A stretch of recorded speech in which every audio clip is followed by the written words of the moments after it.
One of the disciples of the Ari was Rabbi Yisrael Sarug, who also made his home in Tzfat, in the north of the Holy Land.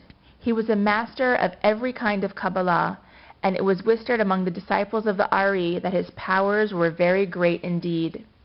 Once the Ari learned through his mystical vision that Rabbi Shlomo Luria of Poland had been told by travelers that the Ari was revealing the mysteries of the Torah.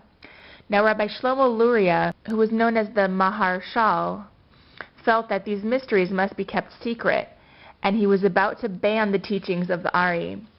When the Ari learned this, he called upon Yisrael Sarug and told him to travel from Tzfat to Poland at once by using holy names. He must go directly to the home of the Maharshal and tell him face to face of the true teachings of the Ari. And the Ari gave him a verse, which he said he was to reveal to the Maharshal at once, so that he would know that he was telling the truth when he said he had come directly from Tzfat. Rabbi Yisrael understood that a great task had been placed on his shoulders, but he readily accepted it. He did not ask the Ari any questions, for he knew that he only had to pronounce one of the divine names and he would reach his destination. And that is what he did, and a moment later he found himself standing before the door of the Maharshal. Now all that day the Maharshal had been in a state of confusion, for the night before he had dreamed that he had opened the Bible at random and read the verse, "I will send unto him wanderers," Jeremiah chapter 48, verse 12. When he awoke, he greatly wondered about this verse and why he had received it, and all day he sought to comprehend the meaning of this dream. Just then Yisrael Sarug knocked at the door, and when the Maharshal answered it, he saw a young man wearing a white robe, as if he were dressed for a warm climate, while snow was piled high everywhere.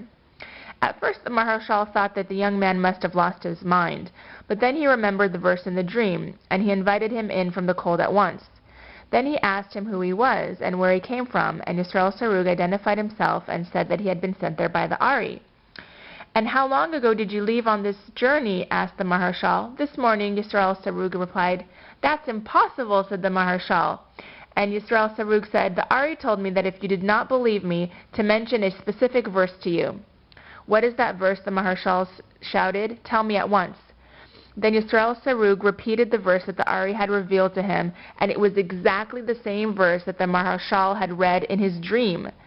Then the Maharshal understood that the powers of the Ari must be great indeed, and from that moment on he dropped his opposition to the Ari and became one of his most fervent followers. This story comes from Gabriel's Palace, Jewish Mystical Tales selected and retold by Howard Schwartz.